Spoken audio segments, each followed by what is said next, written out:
All right, ladies and gentlemen, this is going to be review video 11, types of bonds.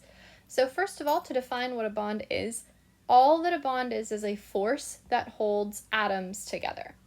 That force can be strong, it can be weak, it can be somewhere in between, but it's just a force of attraction.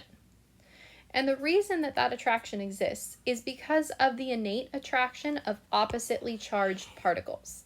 So that could be as simple as an attraction between the protons and the electrons of neighboring atoms, or it could be the attraction between a positively charged cation and a negatively charged anion.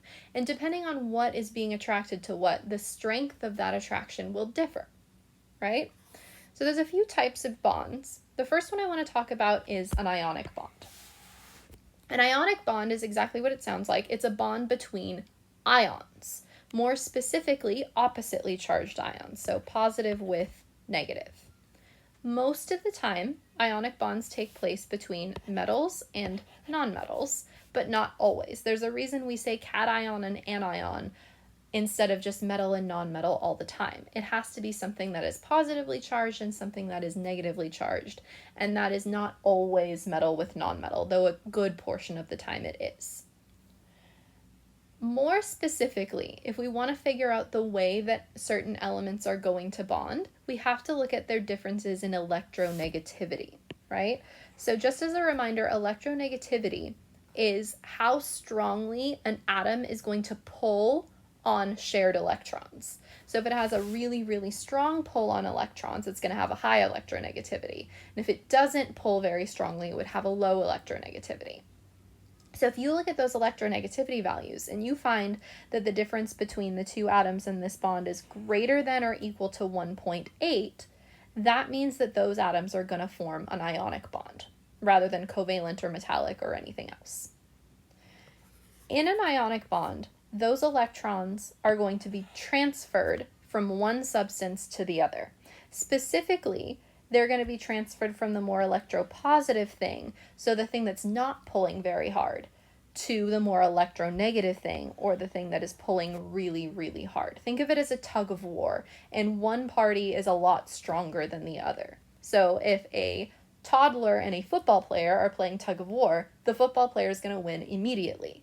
The football player is like the electronegative thing. It's pulling really, really hard. And the toddler would be like the electropositive thing. It just gives up immediately. All right? And that transfer of electrons, once that transfer happens, that creates the positive and negative ions that are then attracted to one another and form a bond. So let's look at an example. Let's look at what's going on here. So if we're going to look at our ionic substance, we're going to look at sodium chloride or table salt. And sodium chloride is made up of one sodium and one chlorine atom, all right? So the first step of any ionic bond is the formation of the ions. So we have a sodium atom here that's just kind of cruising around and a chlorine atom here. And if they pass close enough to one another, there's going to be an interaction, all right? So let's look at their electronegativity values.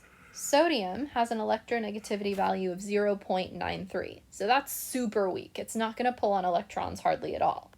But chlorine has an electronegativity value of 3.16, so that is going to pull really hard on any electrons. That means that there's going to be a transfer of electrons from sodium to chlorine, right? Sodium has one valence electron. I'll circle it in green over here. And chlorine has 7. And if we recall, we know that atoms really want to have full outer shells. So what's going to happen is this little electron is going to move right over there, giving chlorine its 8 valence electrons for a full outer shell. And sodium is actually going to lose its entire outer shell. But if we look, there's 8 electrons in the next shell down. So that would actually give sodium a full outer shell as well. So that's why this transfer happens. All right.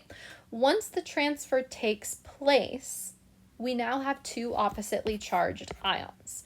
Sodium is now missing one of its electrons. So it has 11 protons and 10 electrons. So if we do that math, we add up our 11 protons plus 10 electrons, 11 positives and 10 negatives, we end up with a positive 1 charge. overall. So that's where this number is coming from, this little plus sign. Once that transfer happens, chlorine now has an extra electron. We have 17 positives being added with 18 negatives now, and we have a -1 charge overall, which is where this is coming from. That positive and negative ion are then attracted to one another. So what they're going to do is they're going to move a little bit closer together and form that weak attraction between our oppositely charged ions, or our ionic bond. All right? Next type of bond I want to talk about is covalent bonds. Covalent bonds are different than ionic bonds. They occur between atoms with similarly high electronegativity values. So usually that's going to happen between nonmetals most of the time. And since both of the atoms participating in this bond have a high electronegativity, they're both going to pull really hard on those electrons. So like two football players playing tug of war instead of a football player with a toddler.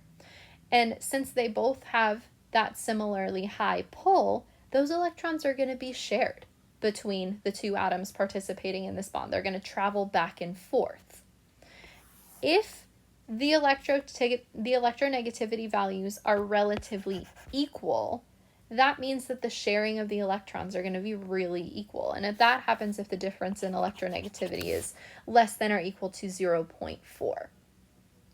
The sharing is going to be unequal if the two atoms have differences that are greater than 0.4 but less than 1.8. So that's that unequal sharing range. It's not quite an ionic bond, but it does have a little bit of unequal sharing. And covalent bonds are very, very strong because the electrons move back and forth. They get shared either equally or unequally rather than a clean transfer. All right? So let's look at our example. CH4, or methane. Carbon has an electronegativity value of 2.55. Hydrogen has one of 2.20. So those values are really, really close, right? Which means that all these electrons that I've drawn out here are going to travel back and forth relatively equally. So I'm just going to trace the path of this electron right here. So that thing is going to go back and forth. It might orbit carbon a little bit and then go back and orbit hydrogen, and then it's going to orbit carbon a couple of times, and then it'll go back to hydrogen.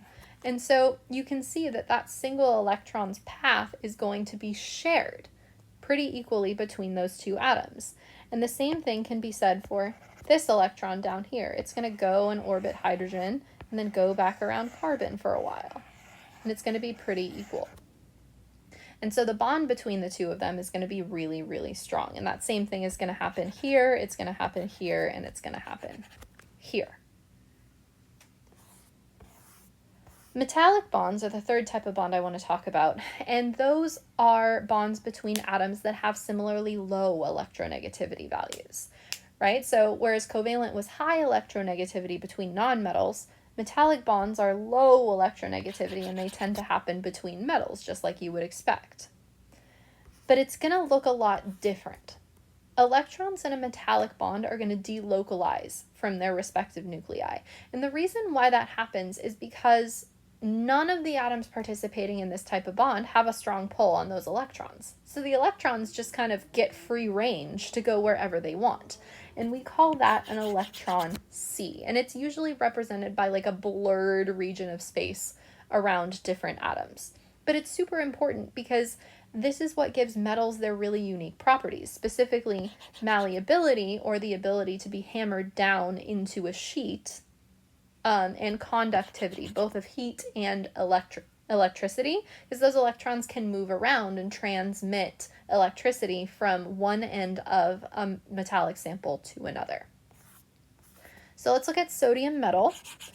If I have a sample of sodium metal, that means that all the atoms of sodium in that sample are going to have pretty low electronegativities, 0.93. So sodium's not pulling on any of that, which means that if we trace the path of a single electron, it can orbit this sodium, or it can go over here, or maybe it can go down over here, back over here, and just kind of cruise throughout the sample because it has a pretty equal attraction to everything, which is pretty low, so it's just kind of going to cruise. And all of those different electrons, this one, are going to do the exact same thing. And so you can see that as I'm tracing out that pathway, it's going to look really, really messy. So usually, again, you'll just see kind of like a blurred region of space surrounding each atom in any particular diagrams. And I'll show you this in class. But that's usually how electron bonding in metallic samples is represented, just because they go wherever they want, really.